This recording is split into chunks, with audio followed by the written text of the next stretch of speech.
They go for the Edith here. Oh no, whoa. First time to... I thought that was for sure the Edith. No, they go for Lolita up against the Moskov and Vexana. Oh my goodness, this is the first time that we see Hylos on... It all depends on the execution now. As we enter the Land of Dawn for the first game in our highlighted match of the day. Geek Fam versus FNATIC ONIC. Welcome. Match of the day in the Land of Dawn. We go. FNATIC ONIC. Sky Kings versus Kingslayers. A battle that we have seen multiple times before, but for Geek Fam, it's always different every season because they've always had different members. And now it's another variant. They were able to beat them with Masako and Veldora. Now it's Chadera. And speaking of difference, usually we see a revitalized Lolita, revitalized Hylos. No, Vengeance Hylos. A lot tankier in a short burst of time, but lower cooldown on that playmaking tool, that battle spell. Whereas Keyboy has a good old flicker, so playmaking, as always, is his priority. Moves by Indihome, though, show that tenacity still, of course, for Rez on the Hylos, but with Acerus, the weapon mastery from Sans hints a bit at the late game angle, especially with a early game, with a burst-heavy gold laner. I guess Sans will be picking up the slack later on as the game goes on. Yeah, it's very unique to see the weapon mastery on a Zask, and I guess that's what they're going for, right? But with Brody against Chadera, will FNATIC ONIC be able to look for that early game pressure that the Brody is notoriously usually able to have? And look at the positioning here. CW freezing the lane. Chadera immediately gets put in a weird spot as Keyboy waits around, man. This is a calculated trap. Will it pay off, though? Bottom lane as well. It's Vince. Oh, up and clear. Chadera definitely getting bullied out of this lane. Big smack in the face too. No Purify for Chadera. He opted for Flicker. He did get that the gold card right there, though. He wasn't denied from it. So still pretty okay. Chadera is used to playing in a quote-unquote losing matchup. But look at this rotation, man. Instant clear with that Grok with the Phobias reaching level 4. Geek Fam make the play. Veldora actually has a Demonic Force proc, goes in onto Kyrie, will be able to get him to use the Enhanced Sword. Vincent gonna be chain CC'd here, but still, good retribution by Vincent. Eternal Guard has knocked 2 members up. Rez, even with the Vengeance, cannot survive, and Veldora is a big smack in the face to Keyboy. Kyrie can only just get the purple buff as FNATIC ONIC trail behind in the early game. Ever as reliable Vincent on that retribution, and understanding that there was no contest, it does make sense that Geek Fam take control over this early portion of the game, especially with the immense wave clear, right? They have Beloyski on the Grok, and they also have a boy on the Vexana, so they were able to set up a lot quicker, and hence FNATIC ONIC being caught quite behind. Especially with a lot of members not reaching level 4 just yet in the game overall. The fact that they have a Phobias that's rushed into a higher level means that they have multiple ultimates, free ultimates, because there's no cooldown technically on that Infernal Pursuit. So Geek Fam use it to its full potential. Right now, playing on the top side. CW is actually falling behind her Chadera. Is this something that we expected? But wait a second, that's a lot of damage. Oh, and then round blast. Oh, bad flicker. Good Terrify though. Beloyski has the wild charge. He flickers forward. Goes for the wild charge only onto Keyboy. I don't think there's going to be enough damage to take him down. Vincent is walking up, unable to get in range in time, but yeah, an uncharacteristic miss from Keyboy. He was having the angle on the Aluminum Blast a bit too far right, as if he's expecting a boy to move forward there, not really angling it towards a boy's own turret. He flickered through to try and get the pick off, but it didn't land. That was a great outplay by Sans, though, the reaction time to get away from the fracture of Vincent. But for now, Geek Fam have all the control, man. They still have a lot more damage, a lot more wave clear, and when it comes to just the brawls, they have a lot more spells spammable in these fights. So FNATIC ONIC are taking it easy, and they're making sure that at least the key members like Kyrie are keeping up in EXP and gold. So what's the plan now for FNATIC ONIC? Because technically, Geek Fam, if they continue on this pace, the fact that they have the control over the neutral objectives at the moment is okay, right? Because at the end of the day, they do still have Chadera on the Moscow, but for FNATIC ONIC, what are they waiting for? Ooh. They're supposed to play with the gold lane, but Keyboy. Oh! Moving on blast this time, no flicker. Veldora still doing a good job. Now popping a Vengeance, jumping onto Kyrie, buying a lot of time. Eternal Guard popped in, good in Enhanced Sword. Beloyski wins it out with the power of nature. Kyrie gets caught in the midst of the team fight. Rez, can he try to turn things around? A Tornapot memory, not enough to take Beloyski down as Veldora jumps back in with the Infernal Pursuit, stunned down. Spear of Destruction connected to the back. Will Chadera go for it? Veldora getting the stacks again, and FNATIC ONIC again are still behind. Look at Chadera. munching on that turret down below. He should be able to get it. He got a turret, they got the turtle, and they've got the kill as well. 3-0 in the first 5 minutes for Geek Fam. Uncharacteristic plays coming in from FNATIC ONIC right here. A more reactive draft, a very aggressive playstyle though. The Numenon Blast used up almost immediately. And look at this. Veldora alone has no opposition right here. The fact that Geek Fam were able to negate all of that DPS, all the shred potential from FNATIC ONIC means that Veldora can just walk up like this, and worst case scenario, he'll be forced, he will get taken out, but it's gonna take a lot of time.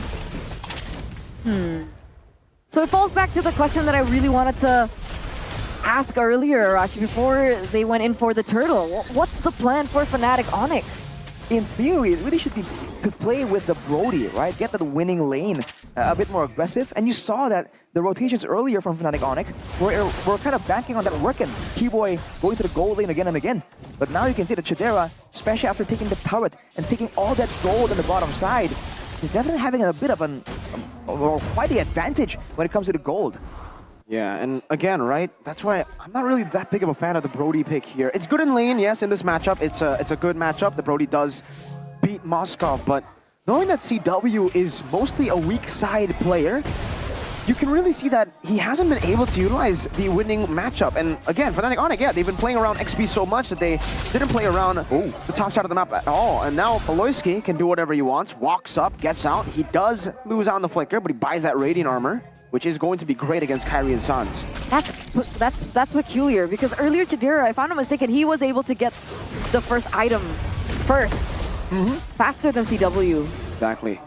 Oh, Aloyski. Oh, forcing out the flicker. Rez already no mana. Popping the glorious pathways. Veldora jumps into the back. A boy still able to kite and peel for himself with the Eternal Guard. Rez pops in the vengeance, but that's not going to be enough to get away from Vincent. Veldora, on the other hand, is having a field day on this Phobius. Jumping back and forth as the Dominators of Set is able to get the kill on a boy, but Sans will be traded back. Vincent on the Nolan, on the Assassin. 2-1 traded out. Vincent does have the EXP lead, and not really sure if FNATIC ONIC want to go for the contest, and it looks like they don't. Keyboy and CW retreating, and that's going to be a perfect turtle for Geek Fam. It's so weird to see this play out. FNATIC ONIC, they're going for this approach where they're trying to match the impact, the pressure coming from Veldora with the high loss, with Rez diving in the back line. And to his credit, he got a boy quite low, forcing a flicker out of him as well. But without any follow-up, it's just not possible. They're trying to match the shredding of the Moskov using a Brody, and it's just not going to be working out, especially with the potential for Veldora to dodge out from a lot of damage using that Infernal Pursuit. Very confident predictions, by the way, boys. 2-0 for FNATIC ONIC. It sure ain't looking good for them right now. Well, Mr. Pulung definitely, enjoys his moments, and this is one of them. But man, again, for FNATIC ONIC, what's the idea here? It's almost like in these fights, if everyone dives together in the back line, like Sans with the Dominus Descent, and maybe even Kairi, if they jump together, they can absolutely take out a boy. But they're now playing more around the EXP lane, and look at that, Vincent. Just to steal, the wild charge is used, and then they go bot. Chidera is a turret eater on the Moskov. You would expect that from the Brody, not the Moskov. Level 11 to 9, that is a 2-level diff for the scaling marksman versus the early game marksman. Which is why everything that FNATIC ONIC were banking on is going wrong, right? They were banking on CW, winning the lane. That wasn't even entirely true. And now as we get into the mid-game, CW is far behind. Veldora, though. All good, and it's a turret up top. It's a good trade for Geek Fam. Wow. It was all just a distraction, Arashi. Pressure one side, make plays on the other. Wishing Lantern very early on. Second item for a boy. So not even the Enchanted Talisman. He knows that the fights won't really go that long anyways. And even if it is going long, a boy will be forced out. So he goes for the extra bit of damage to ensure that when he drops that Eternal Guard, it will have impact. It seems like FNATIC ONIC at this point are really looking for anything. Anyone that they spot, they'll try to poke down, they'll try to go for. But this is the main problem for the Hylos as well. Rez is already down in mana. Again, Beloski can just recall back. And FNATIC ONIC, I don't even think they can threaten the Lord Take. They're 6,000 gold down. There is no way. Kairi's 2 levels below as well. So if we're looking for that 50-50, despite... I guess they're banking on Rez, right? I guess they're banking on Keyboy as well. If they can find a proper moment, maybe they'll have a chance. Oh, the Terrify, they bait out the Vengeance. That is a green light for Geek Fam. They can go for the Lord at this point. Rez won't be tanky enough to do anything, and you can see it. Rez is already stepping back a bit. This is the Thunderbolt, so it's going to be scaling a bit more. But FNATIC ONIC, they have a wave pushing down, already taking out one turret. I think you're banking on Geek Fam spending time and effort on the Lord, and they're going to try and go for a pick-off, for a play onto Chidera or a boy. Keyboy is trying to find some information. Is that possible, though? But the Vincent still up top, holding that angle. Both teams hovering over it. Vincent will be spotted. He will be able to get a bit of damage onto Rez. Both teams disengaged. They know they got to handle the wave down below. That is a massive wave. CW with a flicker forward. Vincent trying to run away. The Torn Apart Memory is not going to be enough, but is very, very close to taking Vincent down. But he gets out, right? At the end of the day, he gets out. And even if Tadera wanted to, okay, he used his ult earlier. I was going to say if he wanted to re-engage, he can utilize it. But he is going to be able to clear. And they bought a little bit of time now for yet another setup from Geek Fam.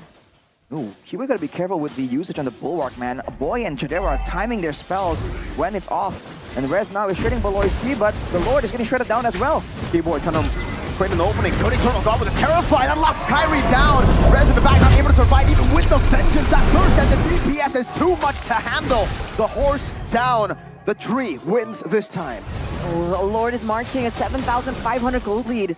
It was a wonder what Rez was doing in the back line. I don't think he even used his second skill. The Law and Order and the Ring of Punishment, there's only so much he can do right there. Yeah. Walking forward, doing damage by all means, but without anyone to really secure the kill, it's a very kiteable high loss against this composition. And looking at the items, man, 3,400 gold ahead is Vincent on the Nolan. We did say that he can be a bit vulnerable on these assassins, but whoa! What a read from Beloyski! The enhanced sword read out by Vincent too. Masterful stuff. 3-1-2. BBB. Big brain Beloy. Keyboy getting dismantled by Chidera as he goes for the siege onto the base turret. Veldora just zones them in the back. What was that? Fantastic read from Beloy, and they might just end the game off of that. Kyrie 18 seconds down. No Keyboy as well. That's a Terrify onto Rez, who still doesn't have the Vengeance. Meanwhile, in the bottom lane, Vincent walking up, getting the fracture, zoning Sans away. 12 minutes is all it takes for the Kingslayers. Big brain Beloy. Complete control from Geek Fam in game number 1 to lead this best of 3 series. It looks like ONIC were banking on a plan, but that plan was not able to be executed, and Geek Fam were able to walk all over the Sky Kings. Rarely do we see the Sky